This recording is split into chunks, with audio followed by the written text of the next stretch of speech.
Look, y'all, this is who they are sending. Out of shape, illiterate idiots who are broke and don't care about democracy. Enjoy the wins. He's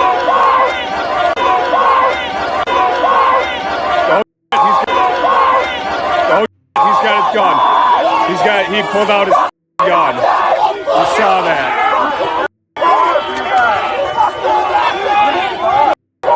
Because this is their response after killing Renee Good.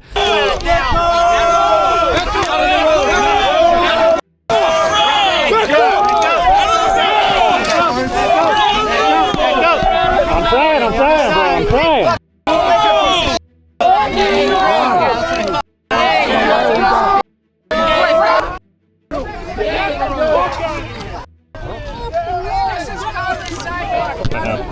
I can't see shit.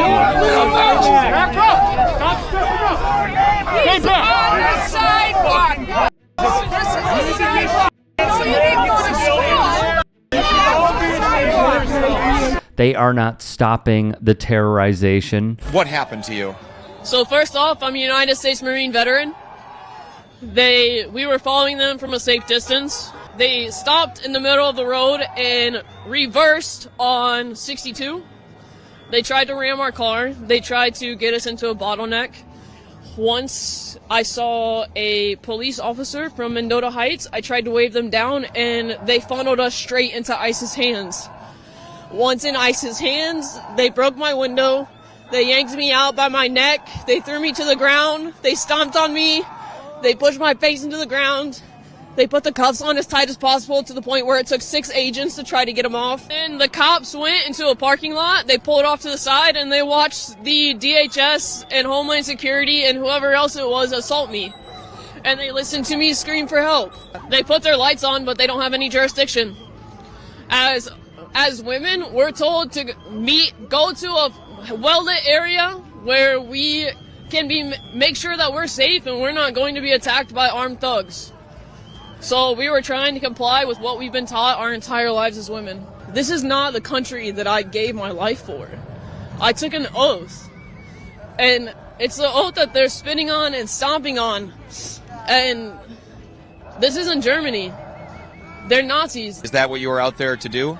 They shot my neighbor in the face this week. That's what I'm out there to prevent. They were calling me a bunch of derogatory names, calling me it. They tried to break my ankle. When he turned my ankle all the way around, I screamed and he said, "Yeah, I bet you like that, don't you?" They shoved my face into the ground after that so hard I couldn't even breathe. They're enjoying it. They're enjoying it. They are 100% absolutely enjoying it. Per this one woman named Sky, a veteran who was beaten by ICE, she says they are loving it. J.D. Vance has been trying to justify the murder of Renee Nicole Good by Jonathan Ross. He started talking about Jonathan Ross's history, but in giving Jonathan Ross's background, he was creating a different permission structure beyond the absolute immunity that he claims that federal agents have, which is not something that is lawful. This is where J.D. Vance is getting into not a legal permission structure, but a psychological permission structure. And this is something that negatively impacts veterans like myself, especially those of us with post-traumatic stress disorder or PTSD. He emphasized his service as something that was traumatic, and therefore one should expect that he reacts with violence when he's scared. Now, what J.D. Vance is trying to communicate is that you, the listener, the American citizen, the voter, should assume that if an ICE agent has ever had a negative experience, that justifies the use of deadly force if they're ever reminded of that again. He's describing PTSD. Again, not as a reason that Jonathan Ross shouldn't be carrying a firearm, shouldn't be on duty, shouldn't be dealing with traffic stops. What J.D. Vance is saying is that if a federal agent has PTSD, then they're immune from their decision-making. In a really good and important video, veteran Christopher Goldsmith gives a perspective that I am yet to hear from anyone with a microphone. From the events that took place in Minnesota, we have heard Kristi Noem's sentiments. We've heard them a lot, as with Vance and others in the magosphere. However, reporting from Ken Klippenstein paints a far different picture from what we have seen and the strong talk from the feds. Privately, they are divided on the newest deployments per leaked documents. They are trying to find volunteers for a mission that appears unpopular. Klippenstein prints on Friday. DHS sought volunteers to deploy to Minneapolis in part due to opposition within the ranks, according to Border Patrol agents and other Homeland Security workers who have reached out to me. One agent even told Ken, "We do have personnel, but some just don't want to go." One high-level career official at Homeland Security HQ in Washington would tell Klippenstein, "There might be some immature knuckleheads who think they're out there trying to capture Maduro, but most field officers see a clear need for de-escalation.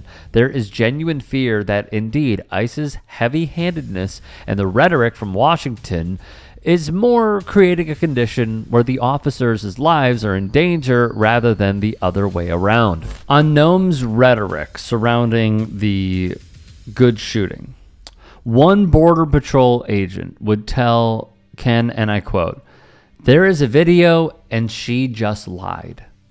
In addition, Ken got his hands on a memo where Border Patrol Tactical Commander Gregory Bavino put out a legal refresher for agents on use of force, which Ken wrote is not a move that screams certainty about their conduct. Another incredible quote was this. One senior intelligence official who has been involved in discussions about calming the waters around ICE deployments said of the memo, "It sounds like they're entering a war zone," adding, "Telling a bunch of 20-somethings to be prepared for war and terrorism creates the very condition officials are cautioning about." The agent would then tell Ken, "I think some Border Patrol agents are more willing to use force and not feel restrained when you get DHS leadership lying to cover for them." He'd speak of Noam lying, but how it signaled to the agents to just go do whatever they wish because they will be defended. And that is why this is such, I know there have been many, but just like a stage 5 disaster that is going on. And it can get worse. It will get worse. Because what we are seeing is the arm of the federal government backing an agent that, according to people who spoke with the neighbors, Jonathan Ross, has been with ICE since 2015. He would go on to lie about what he did to his neighbors, but regardless, the backlash that we're hearing about from Ken's sourcing, I think Ken is one of the best sourced journalists currently. But the problem is, when you have these people speaking out, there could be internal discussions, but I think it was Bill Parcells who said, "Judge me by my record." Or, I'm sorry, "You're only as good as your wins and your losses." That's what he said. Okay. I'm looking at it right now. You could say all these things. Here's the issue. Anybody, if you were to have any moral fiber right now, right? You are being overshadowed.